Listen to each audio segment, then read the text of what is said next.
एक गांव में दो भाई रहते थे जिनके भाग्य की रेखाएं जमीन और आसमान की तरह अलग थी।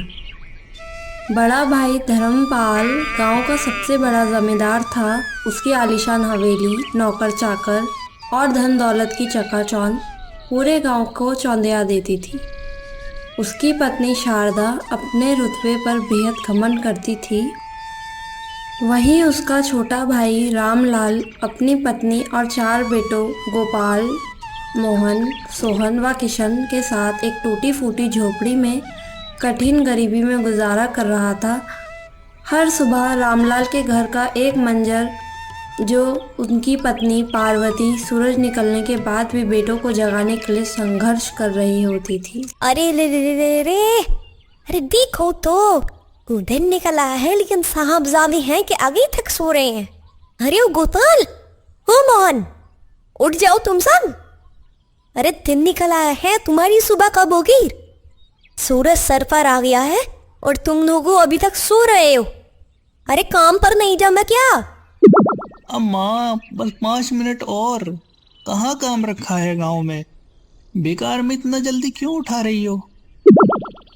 अरे देखो तो दिन निकल आया है, सूरज सर पर आ गया है और तुम बोल रहे हो इतना जल्दी क्यों उठा रही हो? और आप रामलाल जी, कम से कम आप तो उठ जाइए। आप तो अपनी उम्र को कुछ रियाज कीजिए।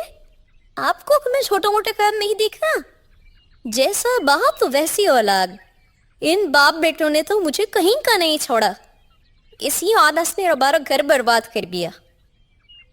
हाल ही में रामलाल के सबसे बड़े बेटे गोपाल की शादी हुई और घर में सुमन बहू बनकर आई, जो शहर में पढ़ी लिखी और समझदार थी। एक दिन सुमन ने देखा उसके ससुर रामलाल उदास और चुपचाप बैठे हैं। जमींदार के घर की भव्यता और अपने घर की दयनीय स्थिति देखकर उसने हिम्मत जुटाई और रामलाल से पूछा,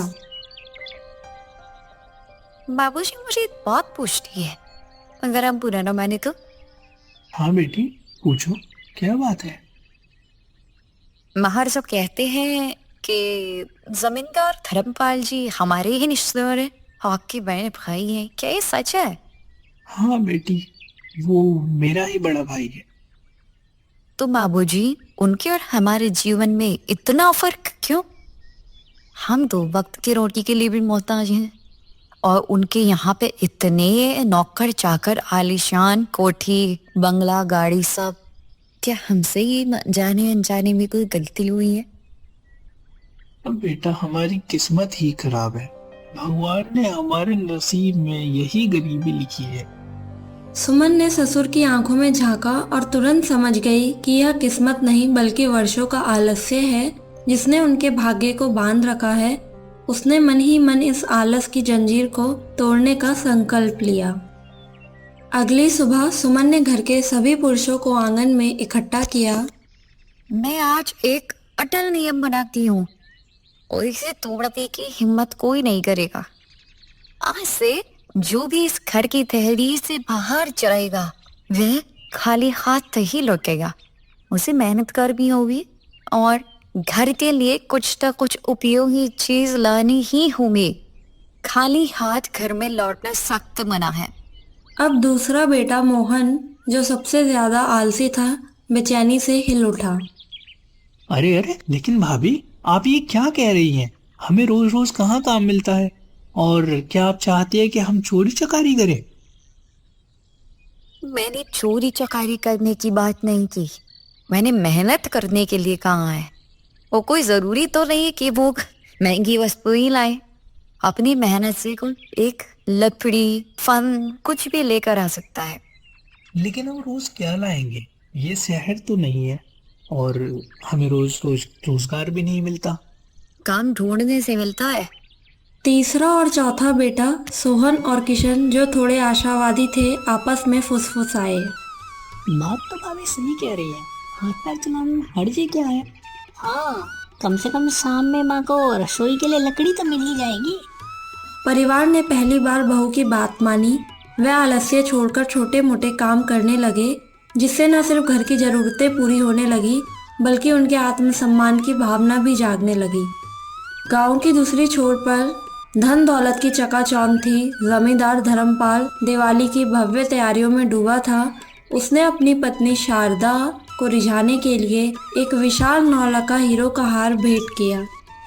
अरे वाह भाई वाह, शारदा आज तो तुम बड़ी जच रही हो। ये लो, तुम्हारी शान के लायक है ये। आहा, ये मेरी शोभा बढ़ा देगा।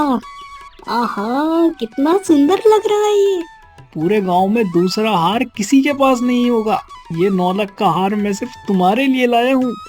जी आप ये कहाँ से लाए इतना सुंदर हार? अब पूरा गांव दिखेगा कि जमींदार की पत्नी कैसी होती है। शारदा ने वह कीमती हार लापरवाही से अपने शयन कक्ष की बड़ी मेज पर रख दिया और मानो आने वाली घटना के लिए द्वार खुला छोड़ दिया गया हो। भाभी, आज मैं जंगल गया था और मैं जंगल से ये थोड़े रसीले फल और लकड़ियाँ लेकर आया हूँ। अरे वाह देवर जी, ये तो आपने बहुत अच्छा किया। चलिए देखते हैं माँ की लोग क्या लाए हैं। किशन जंगल की तरफ से लौटा। उसके हाथ में कुछ ऐसा था जिसे देखकर बाकी सबने मुंह फेर लिया। उसे जमीन पर पड़ा एक सूखा मरा हुआ सांप का कंकाल दिखाया। भाभी देखो, मुझे आज ये मिला जंगल में। ये दूर से ही बिल्कुल सफेद और चमकदार लग रहा था। मेरे को और कुछ नहीं दिखा तो मैं इसी को ले आया। छी छी, ये क्या गंदगी उठा लाया? तुझे और कुछ नहीं मिला लाने को? सही में किशन, भाभी ने उपयोगी चीज लाने के लिए कहा था। ये बदशुगनी क्यों उठा लाया? रुको रुको, ये गंदगी नहीं है। ये भी किसी से कहाँ आ सकती है। प्रकृति में कोई भी चीज ऐसी नहीं होती जो बेकार होती है। तिशन, इसे ले जाकर घर की छत के बीचों बीच रख दो। थूक में ये और दमकेगी। क्या पता किसी मिट्टी का पंछी या चील कौवे के काम आ जाए।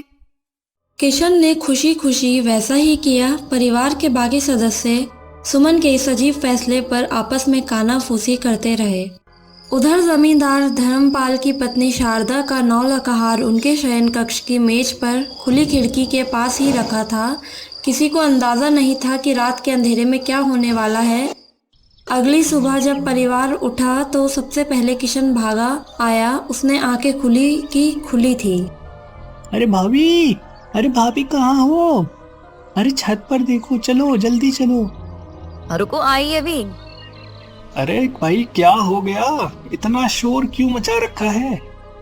अरे इतना कीमती हार यहाँ? ये हार यहाँ कैसे आया? जी किसका? ये कहीं ऐसा तो नहीं कोई चोर चक्कर डाल गया हो यहाँ पे? नहीं नहीं, ये किसी चोर या जादू का काम नहीं है। ये हमारे भाग्य का संकेत है। हमारी लाई ही छोटी सी चीज से शायद ये काम हुआ है। कोई चील या फिर कौवा या फिर कोई पंछी आदि यहाँ इसको छोड़ गया, पर हमें पता लगाना होगा ये है किसका। गांव के दूसरे छोर पर जमींदार धर्मपाल की हवेली में हार की गायबी से हाहाकार मच गया था। धर्मपाल की पत्नी शारदा अपने कमरे में चीख रही थी। अरे मेरा 9 लाख का हार कहाँ गया? मेरी किस्मत। अरे सुनते हो? अरे आओ जल्दी, मेरा 9 लाख का हार। अरे कहाँ गया तुम्हारा 9 लाख का हार? मेरे घर में चोरी हो गई। अरे शंकर, विक्रम, इधर आओ जल्दी दौड़कर। अरे किसकी इतनी हिम्मत हुई? मैं तो लुट गई, बर्बाद हो गई। किसने इतनी हिम्मत की? शारदा तुम चुप हो जाओ। यह हार चोरी नहीं हुआ है, ये मेरी इज्जत चोरी हुई है।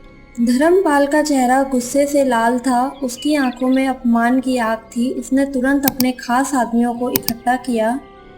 तुम सब मेरी बात ध्यान से सुनो। अभी जाओ, पूरे गांव में ढोल बजाकर मुनादी करवाओ। हर गली, हर नुक्कड़ पर मेरी बात सुनाई देनी चाहिए। जिसने भी वो 9 लाख का हार लाकर दिया, उसको उचित दाम देकर पुरस्कारित किया जाएगा। और जिसने भी वो हार चुराया है, उसको कड़ी से कड़ी सजा दी जाएगी। जाओ और अभी जाकर ये पूरे गांव में फैला दो।